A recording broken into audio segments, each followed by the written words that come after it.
There's a reason why traditions are broken, and part of that is agenda driven. Part of that is based in, Luciferianism. Part of that is just, the climate and how the world is right now. Back in the days, you know, when it comes to the family structure, the father always chose the husband for his daughter. And it's a reason for that because women don't make the best decisions. They just don't. They just don't. I'm not being no misogynist, none of that. It's just the truth. Especially young women. When you read something like this where it says young mother is killed by her convicted murderer boyfriend during conjugal visit after writing a message saying she would be loyal even beyond death, it just shows and proves what I'm saying. Most of these females, they attracted to that low level, you know, dude that's into gang shit and always going to jail and just that low level nonsense, that chaotic element. That's what they attracted to. So you see this woman saying that she would be loyal to him even beyond death, even though that doesn't really make any sense because you're dead. How can you show loyalty if you're dead? And plus, all this does is just show her devotion to this man in the sense of her not really understanding reality when it comes to, you know, the dynamic between her and the dude that's in prison. Because for her to get killed by this man just shows that she wasn't aware of what this person was. Or fully. She probably was aware, but not fully aware in terms of, okay, this person really went there. So we're going to go through it. A younger mother was allegedly suffocated to death by her convicted murderer partner during a conjugal prison visit. Giselle Perez Gaspar, 27, is believed to have been killed by Christian Alexis Rivas Sanchez, who's 26, in a high security prison in Palmera Vale, Del Cauca Department, Colombia, on Sunday during a visit to see her partner. An alarm was raised 3 hours after Gaspar entered the prison facility. Authorities sent out to respond to reports of physical aggression in the prison yard. Medics were called on to help Gaspar in the jail's healthcare facility, but they could only determine that she no longer showed vital signs. Officials later said she died due to the severity of her head wounds. Head wounds, or was it suffocation? Like, it's kind of weird. Did she die due to suffocation or did she die due to head wounds? Her partner, currently in prison for homicide, arms trafficking, and conspiracy to commit a crime, is accused of having suffocated her.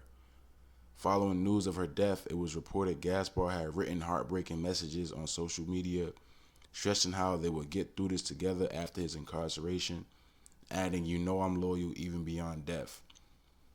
I get like predictive vibes with this. I'm not trying to jump the gun and say that this is all like staged and scripted. Even though when I say that, it's nuanced because when I say that, most of the time I'm not saying that it's staged like in its entirety. But even with this, like you got this sort of predictive element where this person sends a text saying that I'm loyal even beyond death, and then she visits him and he kills her. Is it like, did you kill her because of that text message?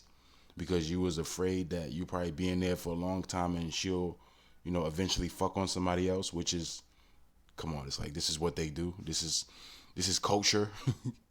Even Kendrick Lamar, like, not to digress, but Kendrick Lamar on the Heart Part 5, he kind of touches on how that's like a normal thing in our community when it comes to like you being in jail as a so-called black man or even Hispanic man, you being in jail and somebody fucking on your baby mother. That's culture. That's what he said on the song because that's like a norm. That's part of the L's of our community where like we accept these things and embrace these things that's hurting us. And that's part of the concept of that album, the theme of that album, Mr. Morale and the Big Steppers. It's like we engage and embrace things that pretty much defeat us in the long run. We engage and embrace things that defeat us in the long run. It's just that for the most part, we live in this Babylon and this confusion, so it's hard for us to really see it.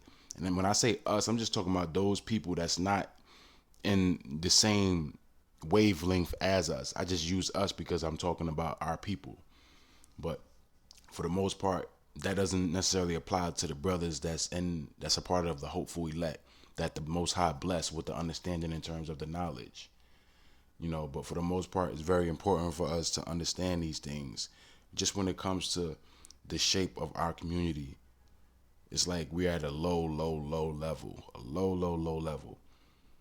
But yeah, man, it's like these things we look at as normal, where a person is in prison, a man is in prison, a young black man or young Afro Hispanic man, and he has a quote unquote baby mother, and come on, most likely she doing something. So he probably did that, with fear in his mind, based off of what takes place normally, and also probably just something wrong with him.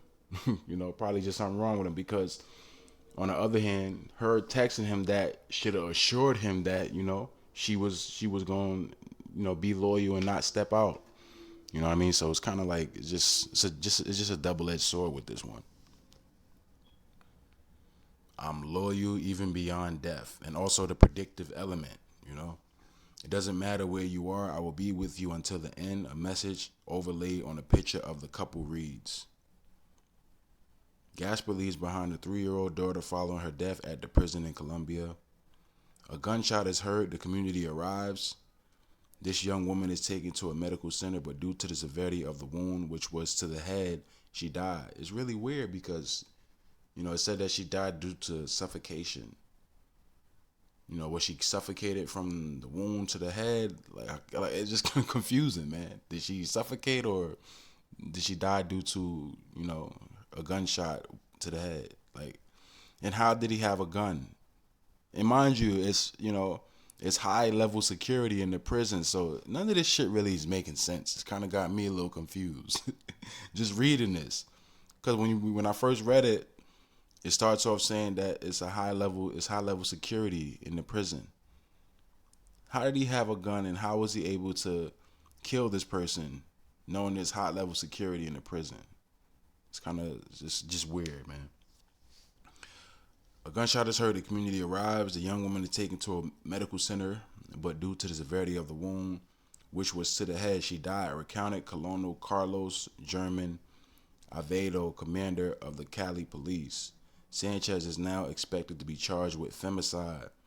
Gisela leaves behind a 3-year-old daughter, but it is not clear if the suspect is the girl's biological dad. Gisela had written on social media in February, shortly after Sanchez was jailed in Palmyra, Colombia, "My love, I want you to know I love you.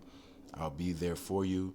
There are just tests, my love. These are just tests, my love. I know that by trusting in God, we'll get through this and much more. Just have a little patience. Remember, I'll always be there for you in the good times, bad times, and even the worst. I know that you and I can do it. Don't let yourself be defeated, my love. Remember, we're waiting for you, my love. You know you're my sweetheart. You know I'm steadfast, real, and loyal, even beyond death. Even beyond death." It's kind of weird, man. But, in these last days, even when it comes to the smallest instances, it's all spiritual. We have to really tap into the spirit more often, because everything is at its spiritual heights. Everything is at its spiritual heights. And it's weird because I've been having a lot of full circle moments, and it just reminds me that the Most High is the Most High is the Most High, man. The Most High is just a wonder, just a wonder. Just been having a lot of full circle moments when it comes to things that I've come across that connect with something down the line, and it's just crazy. It's just crazy. But that's the spirit, and I'm just grateful that the Most High blessed me and gave me a certain level of understanding, and not just only understanding, but just my ability to discern the difference between the spiritual and be able to pick up on certain things when it comes to tapping into that, as opposed to just being a sheep out here and a leaf in the wind. Because you got a lot of people that don't have no idea where they are in life. Not even talking about with their career and stuff like that. I'm just talking about in terms of just the understanding and what they stand on, what their purpose is in terms of fulfillment and salvation.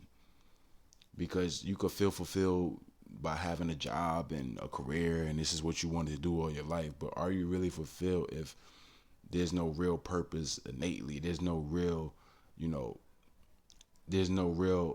adherence to what you believe in morally. Like, do you have some sort of moral compass, you know? So, man, it's very important for us to just maintain our understanding. That's what it is. It's very important for us to just maintain our understanding, because you don't want to jump out of this. You don't want to blaspheme the Holy Ghost. You want to maintain your understanding, remain separate, because that's what holy means. It means separate. So you want to just, you want to remain aside from all this nonsense, just like James 4:4 tells you. So, everything is always spiritual, and it's important for us to maintain our love, or the love that we purport to have for the Most High, because some of us, we say we love God, but we aren't doing the things that, that live up to that in terms of what it means to love him. And that's following the commandments. So